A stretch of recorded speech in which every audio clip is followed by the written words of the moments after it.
ജില്ലാ ഭരണകൂടത്തിന്റെയും സാമൂഹിക സന്നദ്ധ സേന ഡയറക്ടറിന്റെയും ആഭിമുഖ്യത്തിൽ മലപ്പുറം സിവിൽ സ്റ്റേഷനിൽ ശുചീകരണ യജ്ഞം സംഘടിപ്പിച്ചു. അഴകേറും കേരളം എന്ന പേരിൽ നടന്ന പരിപാടി ജില്ലാ കളക്ടർ വി.ആർ. വിനോദ് ഉദ്ഘാടനം ചെയ്തു. സിവിൽ സ്റ്റേഷൻ ഓഫീസും പരിസരങ്ങളും വൃത്തിയാക്കുന്നതിന് വേണ്ടി സന്നദ്ധ സേന വോളണ്ടിയേഴ്സിന്റെ കൂടെ സഹായത്തോടുകൂടി എല്ലാ വകുപ്പിലെയും ജീവനക്കാരും കൂടെ ചേർന്നുകൊണ്ടുള്ളൊരു ക്ലീനിങ് ഡ്രൈവാണ് ഇന്ന് നടത്തുന്നത്. ഇതോടൊപ്പം തന്നെ ഇവിടുത്തെ വാഹനങ്ങൾ നീക്കം ചെയ്യുന്നതിന് നടപടി സ്വീകരിച്ചിട്ടുണ്ട്. ക്ലീൻ ചെയ്തതിന് ശേഷം വേസ്റ്റ് സെഗ്രിഗേറ്റ് ചെയ്ത് ശാസ്ത്രീയമായി പ്രോസസ്സ് ചെയ്യുന്നതിനുള്ള നടപടികൾ സ്വീകരിക്കും.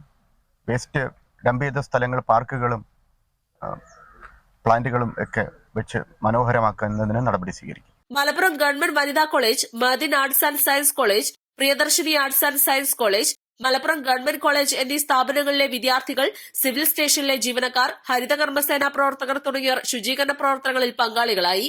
തദ്ദേശ സ്വയംഭരണ വകുപ്പ് assistant director പി.ബി. Shaju, Suchitwa mission ജില്ലാ coordinator Athira, youth leadership academy fellow S. Alfred തുടങ്ങിയവർ നേതൃത്വം നൽകി.